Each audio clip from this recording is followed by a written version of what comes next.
Hello दोस्तों, कैसे हो आप सभी। स्वागत है आप सभी का आपके अपने चैनल ए कंप्लीट क्लास में। आज हम स्वर और व्यंजन से संबंधित महत्वपूर्ण क्वेश्चनों के बारे में बात करेंगे। अपनी इस सेशन में हमने एग्जाम की दृष्टिकोण से जो महत्वपूर्ण क्वेश्चन हैं उनको रखा है। तो चलिए बिना किसी देरी के आइए शुरू करते हैं अपने महत्वपूर्ण क्वेश्चन के बारे में, और आप अपने आप को इसमें भांपिएगा कि आप कितने क्वेश्चन कर सकते हैं और आपके कितने क्वेश्चन गलत हो रहे हैं, और जो गलत हो रहे हैं वो क्वेश्चन कौन कौन से हैं और गलत क्यों हो रहे हैं। तो चलिए शुरू करते हैं हम बिना किसी देरी के। और आज का हमारा पहला क्वेश्चन है, निम्न में से कौन सा पश्च स्वर है। निम्न में से कौन सा पश्च स्वर है। तो आपके सामने चार ऑप्शन है, बड़ा आ, छोटी ई, जा, ढा। तो इसमें सही ऑप्शन होगा ऑप्शन नंबर एक, बड़ा आ। बड़ा आ पश्च स्वर है। जी हाँ, पश्च स्वर। आइए आगे बढ़ते हैं, क्वेश्चन नंबर 2 के बारे में बात करते हैं। तो आज का हमारा दूसरा क्वेश्चन है, निम्न में से कौन अयोगवाह है। तो अयोगवाह किसे कहते हैं। तो अयोगवाह इसमें सही होगा ऑप्शन नंबर एक, विसर्ग। जी हाँ, विसर्ग को अयोगवाह कहते हैं, जिसमें दो वर्ण आते हैं, एक अंक और एक आह। अंक मतलब एक जिस पे छोटा आ के ऊपर बिंदी लगी होती है, और एक दूसरा वर्ण जो है वो है छोटा आ के पीछे दो बिंदियां लगी होती हैं। जिसके ऊपर एक बिंदी लगी होती है उसे अंक कहते हैं, और जिसके पीछे दो बिंदियां लगी होती हैं उसे आह कहते हैं, और ये दोनों वर्ण अयोगवाह हैं।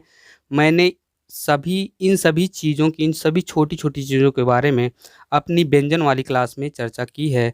अगर आपने हमारी व्यंजन वाली क्लास अभी तक नहीं देखी है तो प्लीज़ हमारी इस वीडियो को देखने के बाद प्लेलिस्ट में जाएं, और स्वर और व्यंजन से संबंधित हमने 2 टॉपिक पे पूरी कंप्लीट वीडियो बनाई है, उसको ज़रूर देखें। आइए बात करते हैं क्वेश्चन नंबर 3 की। तो क्वेश्चन नंबर 3 हमारा है, छा ध्वनि का उच्चारण स्थान है। आपके सामने चार ऑप्शन है, ओष्ठ, दंत, और दो ऑप्शन और है, तालव्य, वत्स। तो उसमें सही ऑप्शन होगा ऑप्शन नंबर 3, तालव्य। क्वेश्चन नंबर 4 के बारे में बात करते हैं, निम्नलिखित में से कौन एक संयुक्त व्यंजन नहीं है। देखिए ध्यान से क्वेश्चन पढ़िएगा, बहुत लोग जल्दबाजी कर जाते हैं एग्जाम में, लास्ट में नहीं लिखा रहता और वो उसको हाय पढ़ के सही करके चले आते हैं, सही की बजाय गलत करके चले जाते हैं। तो दिया है, निम्नलिखित में से कौन एक संयुक्त व्यंजन है नहीं, आपको मारना है नहीं है। तो इसमें आपको बताना है कि कौन सा सही होगा। तो इसमें सही होगा सा, ऑप्शन नंबर 3, खट्टी सा। ये संयुक्त व्यंजन नहीं है। और ये इसे मूर्धन्य सा भी कहते हैं, खट्टी सा को। क्वेश्चन नंबर 5 की बात करते हैं, तालव्य व्यंजन। तालव्य व्यंजन किसे कहते हैं। तो आपको बताना है तालव्य व्यंजन। आपके पास चार ऑप्शन है, चा, छा, जा, झा, टा, ठा, डा, ढा, पा, फा, बा, भा। तो आप कौन सा है तालव्य व्यंजन। तो इसमें सही ऑप्शन है ऑप्शन नंबर 1, चा, छा, जा, झा। क्वेश्चन नंबर 6 के बारे में बात करते हैं, य, र, ल, व किस वर्ग के व्यंजन हैं। ऊष्म, अंतस्थ, ओष्ठ, तालव्य। तो य, र, ल, व हैं अंतस्थ। आगे बढ़ते हैं, क्वेश्चन नंबर 6 के बारे में बात करते हैं। सॉरी, फिर से 6 मतलब, लेकिन दूसरा क्वेश्चन है, नंबर सेम हो गया। अनुनासिक का संबंध होता है। तो अनुनासिक का संबंध किससे होता है, केवल नाक से, नाक और मुख दोनों से, केवल मुख से, इनमें से कोई नहीं। तो अनुनासिक का संबंध नाक और मुख दोनों से होता है। देखिए इसके बारे में, अनुनासिक इन सब चीज़ों के बारे में हमने चर्चा की है अपनी पिछली वीडियो में। यह बात हमने व्यंजन वाली क्लास में की है, और आप मेरी व्यंजन वाली क्लास ज़रूर देखिए, बहुत ही इंपॉर्टेंट है, उसमें मैंने सब कुछ बताया है। अनुनासिक व्यंजन कौन से होते हैं। वर्ग के प्रथम अक्षर, वर्ग के तृतीय अक्षर, वर्ग के पंचमाक्षर, वर्ग के चतुर्थ अक्षर। तो सही ऑप्शन ऑप्शन नंबर 3 वर्ग के पंचमाक्षर। क्वेश्चन नंबर 8 के बारे में बात करते हैं। हिंदी वर्णमाला में स्वरों की संख्या है 8, 9, 14, 11। तो आपके सामने 9 दिया, 11 दिया, तो आप इसमें प्राथमिकता 11 को देंगे। तो इसमें सही ऑप्शन है ऑप्शन नंबर 4, 11। क्वेश्चन नंबर 9 के बारे में बात करते हैं। कंठोष्ठ कंठोष्ठ ध्वनि का उदाहरण है और एक का दा। तो इसमें सही ऑप्शन होगा आपका और। क्वेश्चन नंबर 10 के बारे में बात करते हैं। भाषा निर्माण की इकाइयों का सही क्रम है। तो आपके सामने 4 ऑप्शन है। शब्द, ध्वनि, वाक्य, पद। पद, वाक्य, ध्वनि, शब्द। शब्द, वाक्य, ध्वनि, पद। ध्वनि, शब्द, पद, वाक्य। तो इसके बारे में भी मैंने बताया है अपनी स्वर वाली क्लास में। तो इसमें सही ऑप्शन है ध्वनि, शब्द, पद, वाक्य। ध्वनि, शब्द, पद, वाक्य। ऑप्शन नंबर 4 सही होगा।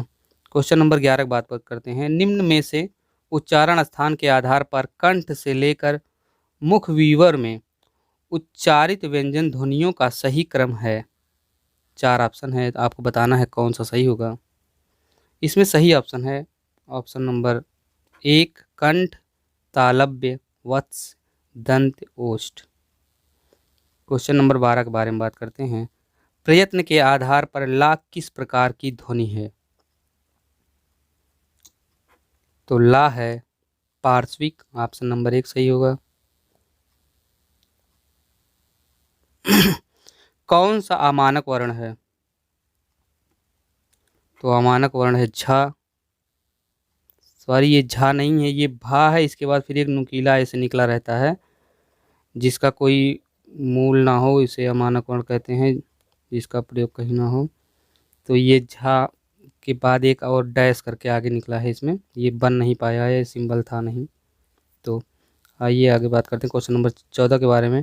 का, गा, जा, फा ध्वनियाँ किसकी हैं। तो आपको बताना है, 4 ऑप्शन आपके पास है। तो गा, का, गा, जा, फा ध्वनियाँ जो हैं वो हैं ऑप्शन नंबर 3 सही होगा, अरबी फारसी की। क्वेश्चन नंबर 15 के बारे में बात करते हैं। हिंदी में मूलतः वर्णों की संख्या कितनी है। 50, 51, 52, 53। तो सबको पता होगा 52 है। क्वेश्चन नंबर 16, छा ध्वनि किसके अंतर्गत आती है। मूल स्वर, संयुक्त स्वर, घोष वर्ण, तालव्य। सही ऑप्शन है ऑप्शन नंबर 2 संयुक्त वर्ण। हिंदी शब्दकोश में छा का क्रम किस वर्ण के बाद आता है।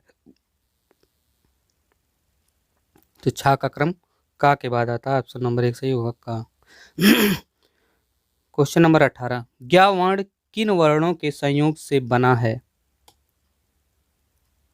तो सही ऑप्शन है ऑप्शन नंबर 1 जा और या। सॉरी, इसमें जा में हमने हलंत नहीं लगाया है, तो जा में हलंत लगेगा एक, मतलब आधा जा होगा और या होगा, इसके योग से ज्ञ बना है।